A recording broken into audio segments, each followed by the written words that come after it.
رحمت دو عالم صلی اللہ علیہ وآلہ وسلم کے صحابی ہیں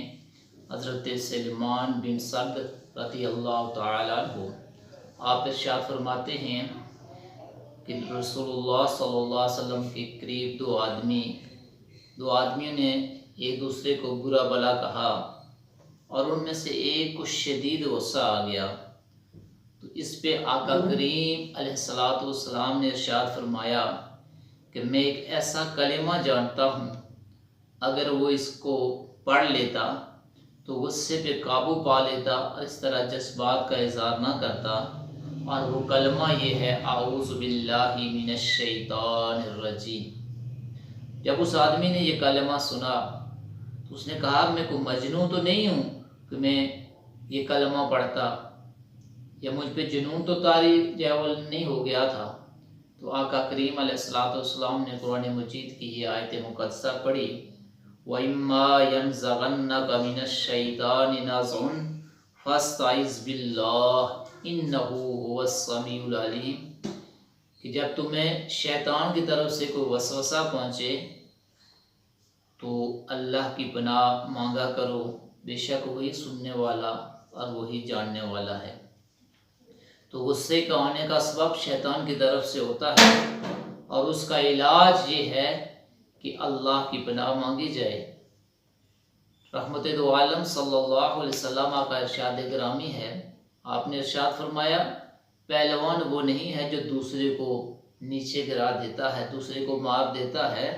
اصل پہلوان وہ ہے، طاقتور وہ ہے جو غصے پہ قابو پا لیتا ہے۔ اس لیے کہ غصہ آنا یہ شیطان کی طرف سے ہے، اور اس پہ قابو پا لینا یہ اصل پہلوانی ہے۔ اور حضرت معاذ بن جبل ارشاد فرماتے ہیں کہ رحمتوں والے نبی نے ارشاد فرمایا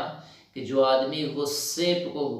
نافذ کرنے پہ قادر ہو لیکن وہ اس کو پہ قابو پا لیتا ہے، صبر کا مظاہرہ کرتا ہے، تو جب قیامت کا دن ہوگا تو اللہ رب العزت اس آدمی کو یہ اختیار دیں گے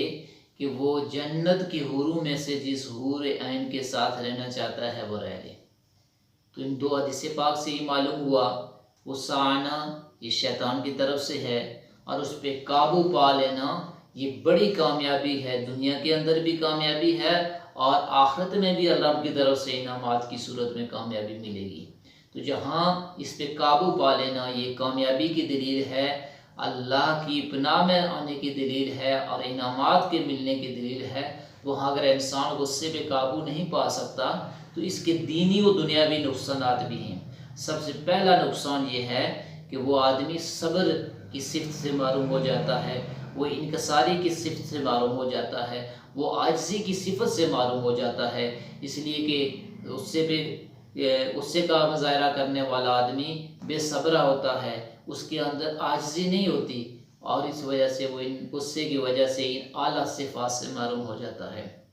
اور دوسرا نقصان یہ ہوتا ہے کہ جس آدمی کو عموماً غصہ آتا اسی کو آتا ہے جس کے اندر غرور ہوتا ہے، جس کے اندر تکبر ہوتا ہے، جس کے اندر فخر جیسی یہ رذیل صفات ہوتی ہیں، اس آدمی کو غصہ آتا ہے۔ تو گویا یہ وہ صفات ہیں جن کی وجہ سے اللہ بندے کو پسند نہیں کرتے، تو گویا غصے کا آنا رب کی ناپسندگی دیدگی کی دلیل ہے۔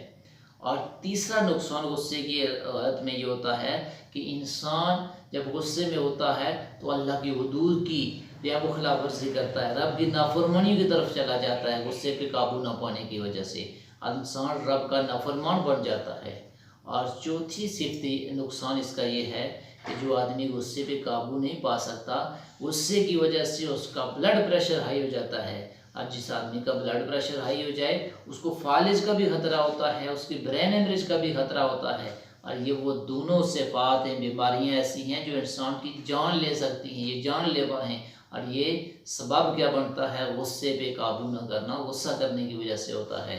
اور غصے کا پانچواں نقصان یہ ہے کہ غصہ کرنے کی وجہ سے